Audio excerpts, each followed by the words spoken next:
This week in comic books, we're going to talk about the creepiest comic book that came out from DC, the smartest and dumbest comic book that came out from Marvel, and the most boringest comic book that came out in Independence, and a few things in between. But first, please let me try to sell you something, because I like monies. Please, watch this. Hey guys, it's Pocan Joe. Hey, do you ever just wake up in the morning and you just want to smack somebody in the mouth, especially that first person that talks to you? Well, allow me to give you an alternative. Check out Coffee Brand Coffee. Keeps you from getting a charge while giving you a charge. Use my link down below. Save yourself some cash. All right, let's talk about comic books. What's going on, you wonderful weirdos? It's your boy Pocan Joe, and I'm back with another stack of comic books that I got here for you, and a whole bunch of notes. Got a pretty average stack this week. I didn't go too crazy, but then again, I wanted to bring you some content. So let's jump right into it with the good old The Adventures of Superman John Kent, right? We're going to call him Superman now. I'm on board with that. He should be a little older now. Let's roll with it. We open it up in this with him kind of hanging out with his new, I'm going to go ahead and say boyfriend. I don't know why. I don't want to misgender people. I'm not here to make people upset. It is what it is. They have a relationship and they kind of deal with it and all the things that come along with dealing with having a relationship with a superhero person. I think that's kind of unique. I think it does bring some relative up to date stuff to it, and they don't make it weird or creepy. It's just, a couple happen to live with one of them being famous. All right, we get that. We also get some memory berries in here for everybody with the Blue Superman. You may remember slightly, vaguely, kind of, sort of Blue Superman from back in the day. It was an okay run. I'm not one of those YouTubers that's going to sit there and praise its glories. It was okay at best, to be real with you. But the great thing about this comic book and what came out in it is we're doing multiversal stuff, right? Because that's what everybody's doing now, right? Everything's multiverses, many variants of everything. More importantly, a General Zod character. You may know him better as the Black Superman, as we like to call him a lot here. I think that's odd. But whatever, we get him and we get a Lois Lane Red Tornado in. I'm not sure if we've seen her before, to be honest with you. There's a lot of comic book history going on here. If it is, definitely let me know down below. But they're showing up because Ultraman, the evil Injustice League bad guy Superman version, is running through space and time and killing all the Supermans that are out there, or Clark Kent's. Same, right? So he's going around killing everybody. And it was just kind of odd to see Black Superman and Lois Lane go to Jonathan Kent hey, we need to go stop this while your dad's out in space. You would think he would want to be part of his own defense. So it leads me to believe that something kind of weird and creepy is going on here. One thing they made sure that they let you know in the most meta way possible that they are not going to do the superhero trope where two heroes meet up under suspicious circumstances and fight, right? And then realize, oh, it was just a misunderstanding, right? It was even mentioned in here. I hate it when that happens. I think everybody should have a chance to talk before you just punch it out. So I thought that was kind of smart and a little, little making fun of comic tropes that happen throughout history. I don't know if I like it yet. I don't even know if I like this story yet. It's the first issue. It's our first real introduction to what's happening. But I do like the injustice, and I think that's going to be a very cool concept moving into this. Kind of the son having to fight a version of the father, right? Kind of thing. Also, one thing about Ultraman, I hope they bring up in here, kryptonite, green kryptonite, right? It's kind of like cocaine to him. It's a drug. He loves that stuff. Crush it up. He's a real addict for it. So I kind of hope to kind of hit on some of those marks too. It would make sense. But yeah, we only get a brief kind of power set of Jonathan Kent being the blue Superman in this. If you don't know, they're electrical based powers or cosmic energy, woo woo at best, right? Lightning, something, electrical impulses from cosmic rays, woo woo. So I think that's interesting. I hope this turns out to do well because I'm kind of looking forward to get a real good Superboy, now Superman story, right? See that growth of the character. So we'll see where that takes us down the road. All right, as in the beginning I said, creepiest comic book from DC this week, it's got to be Batman and the Joker Deadly Duo. First off, great cover. They had a connecting cover thing, and I was just like, why would you sell both of them at one time? I don't need two comic books of the same story. I thought that was a weird kind of marketing thing. Like, why? I guess some people would do it.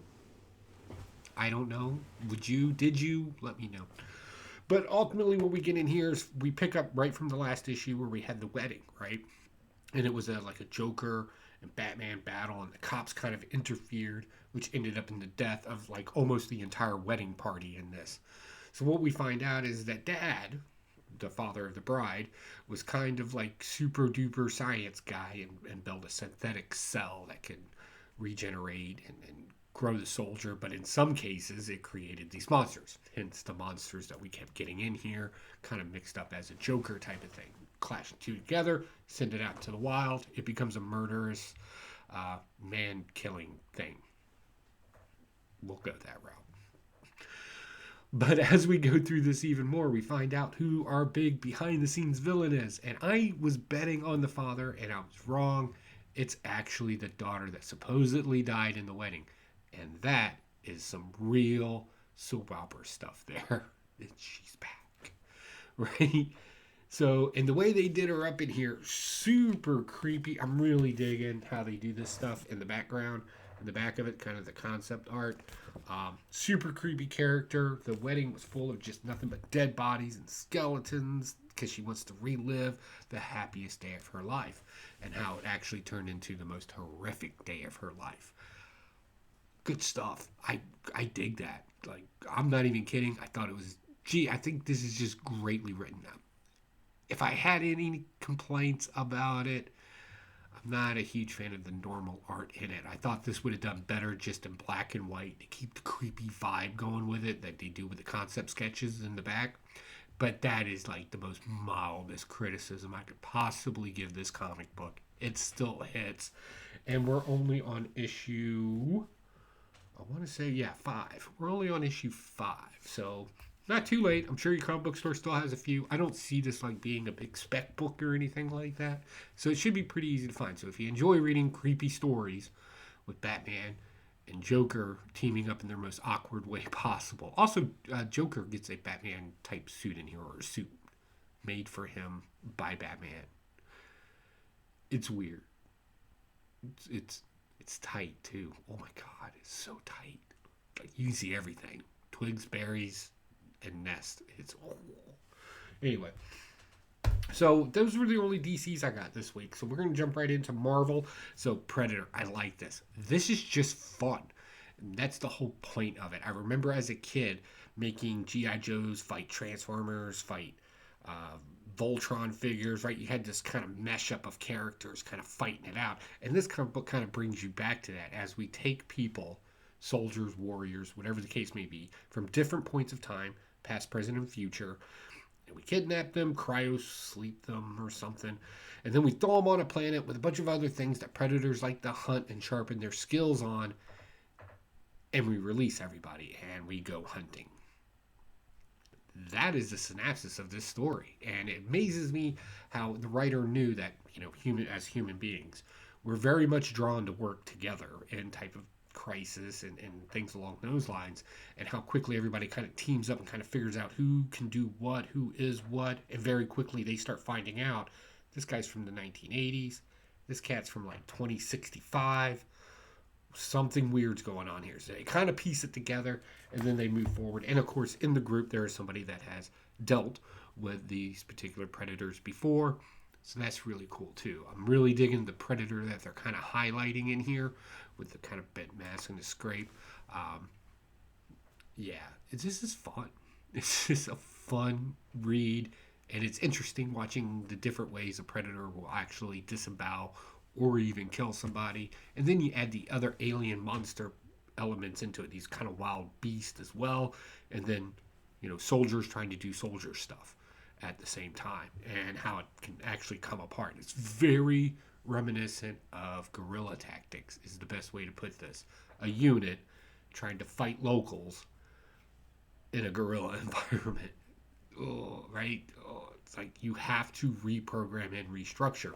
And at the end of this, we get two people that have obviously been here for a while, and have some cool tech that might be able to help them at the same time. So yeah, for just stupid fun, I like this comic book. Next, something I didn't like this week, a character that I genuinely like and just gave her a really bad storyline. And I'm sorry to say it's X-23. They did the thing here where we're trying to make popularize this. Mandalorian does it. Various movies have done this before. You get the retired warrior that just wants to go live their life, but for some reason keeps getting drawn back into heroism, villainy, whatever the case may be. In this case, of course, heroism. But a good 80% of this book is just all of her regrets and everything she's learned in her life. It's not even a great depiction of the character like when she was working with Wolverine or even in her own run. Now, yes, we brought back a villain of hers and we even added a character named Haymaker now. And I'm not jiving with this. This seems very low effort to me. And I hate to say that because if the writer is watching this or somebody from the team of Marvel, again, I'm not trying to wound any feelings here, but this just seemed very predictable and not very exciting. And I don't think the art really matches with this story very well. There were a couple of things in here, like where she's crashing through a window, and it's this very awkward, weird pose that just kind of takes you out of the story for a second and go, what?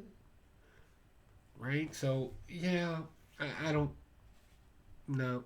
It's a cool character. It's a great idea, but it just doesn't jive very well. And honestly, I'm not threatened by the villains in it. They seem kind of, well, boring. If you're going to have a cool warrior, they need a cool villain. Right? Simple story, complex characters. Lots of action. All right, next.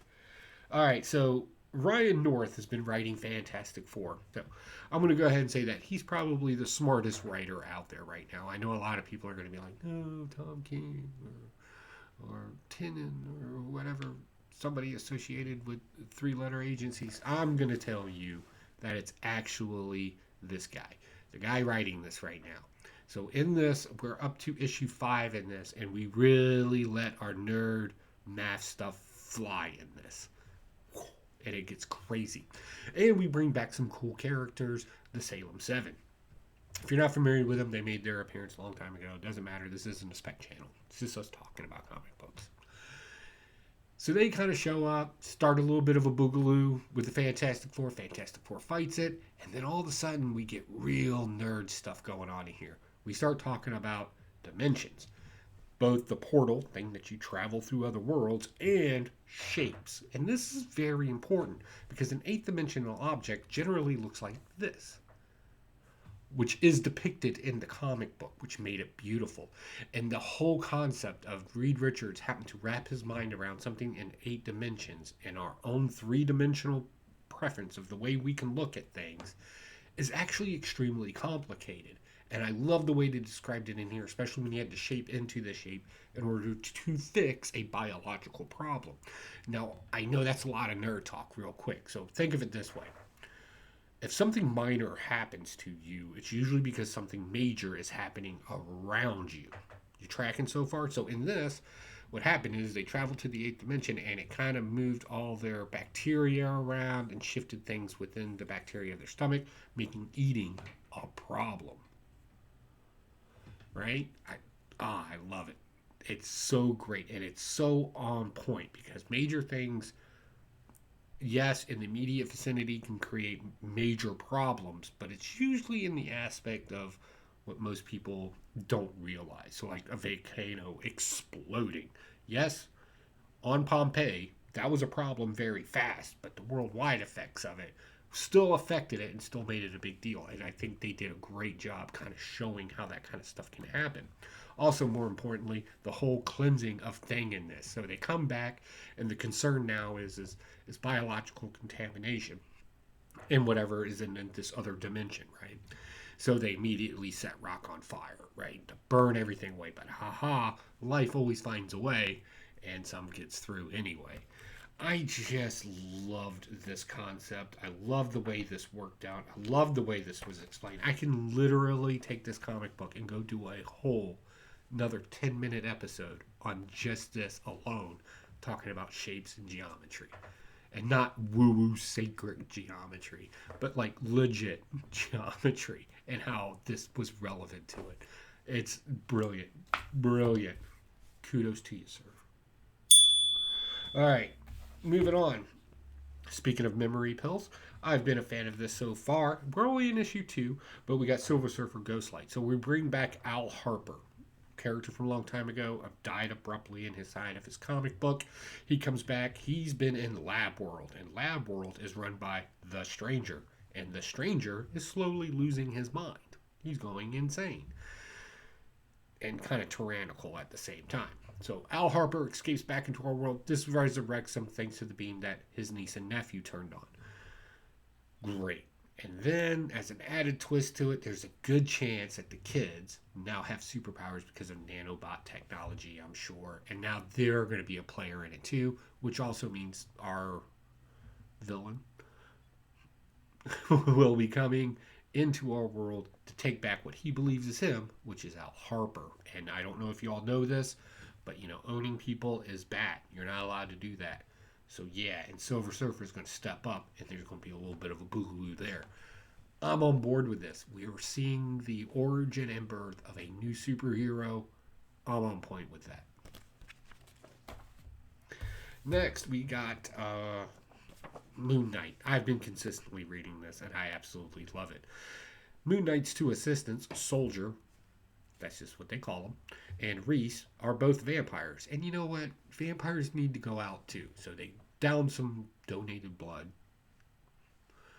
and go out for a night of dancing and kind of chilling out and just having fun with friends, right? And then who we presume is Zodiac kind of comes into the picture, plays a record which drives everybody insane, and then we find out that Reese has been learning things from Blade about how to control her vampiric powers, turns to Miss and stops the little boogaloo that happened there. I've been using the word boogaloo a lot. So, as this happens, Moon Knight, of course, has a very small role in this, right? Because we're kind of focusing on his two assistants and how that works. I liked this. I love the world they've been expanding on in here to kind of include everybody else along with the current dangers of what's going on in it, which I've already speculated on as far as the story goes. So I won't bother doing that again. But all in all, I think, man, I hope more people read this. It's just a fun read and it's good. All right, for independence, let's talk Rick and Morty. So, reboots. We get nonstop reboots. And Rick and Morty kind of point fun at this in the most meta way ever, using, of course, Fast and Furious, which they call ball fondlers over there, and the whole "we're family," right, kind of meme that goes around with all that. Great stuff, great fun, but I am not a fan of the Groundhog Day effect. You may remember the Bill Murray movie, like movies that repetitively do the same thing with slight changes in it just to show it kind of annoy me, and this book kind of does that a little bit. But the whole thing is based off nostalgia. They're in a time zoo, and the guy running it is all about those memory berries and just making sure that nostalgia gets pumped into everything for their viewers.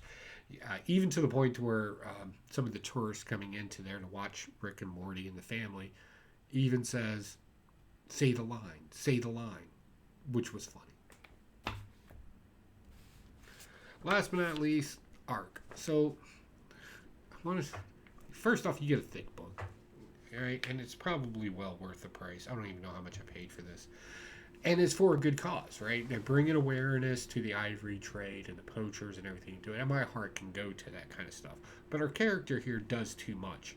He's Bruce Wayne by day, politician during the rest of the day, and mercenary with way too much tech to be taking down these kind of African warlords that are hunting ivory in the trade market. Now, I want to be very clear on this first part. I don't condone ivory in any way. Like, I think, first off, it's a horrible substance to even work with. It's really not that elegant. I don't know what the fascination to ivory is, but it is crazy overpriced. Like many things. So I do not support that, right? However, I will say the small military group that he has running around just gunning down these people and attacking them for what they are. I will say, on a good note, it does bring light to how a lot of these people, how the economics of this kind of stuff works, right? You sell this stuff at a cheap price so you can get money because you're worried about the immediate now, or you've been hooked on heroin and be drug addicted to work so you can maintain this small amount of cash, to move forward, which gets brought to light with a little kid in here. Um, but it's just too much. Like all the political stuff and the corporate stuff that happens in here, the bringing of awareness, traveling around the world, constantly doing pitches and stuff like that, and then showing up back to HQ, putting on a vest and going running and gunning. Really, you could have picked one or the other, and it would have been a much more smoother transition, or have two different people in the book and cut it down a little bit.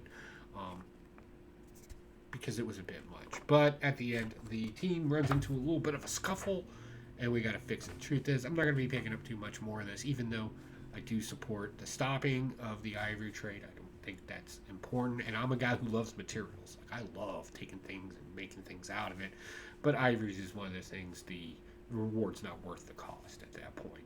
So, a heartfelt moment for you. All right, so what are we doing and what's going on in the world? So I'm going to be at PlanetCon. So if you're going to be at PlanetCon, definitely find me. Just find me, right? You got Powerlight District. You got the con itself. I will be bopping around. I'm going to have some Evil Layer patches with me. And if you want one, all you got to do is say, hey, can I have a patch? That's it. And if I have it, it's yours. Also at night, we plan on, visiting Powerlight District and, some other things in town as well. So definitely if you want to hang out with myself and a bunch of other YouTubers and you just kind of want to just geek out, nerd out, and talk about stuff, happy to do that with you. Evil Layer project's almost done. That guy over there, Dr. Hoot of the Spiral Dimension, has been talking junk online. So we're going to get that project done and sent to him as quickly as possible. And also, big announcement, Thursday night over at Gary B, the Casual Comic Collector. His link will be down below. I am going to be over there, and I'm going to be on his 1011. This will be my second appearance there. And I have a stack of comic books that I want to share with you and what makes them cool and what makes them happy. So if you want to see some Golden Age, Silver Age, Modern, Bronze, I have a very eclectic collection. And I want to bring some really cool things to show you, maybe even share a couple of stories with you. That would be super cool. And it's a live show with the chat, so you get to ask questions and interact. I think it's important. If we're a community, then we should communicate as such. So definitely check out Gary B, the Casual Comic Collector. That link, again, will be down below, along with all my other links. All right, guys, I got to get out of here. I got to roll. I got things to do in the Evil Lair. I'll talk to y'all later.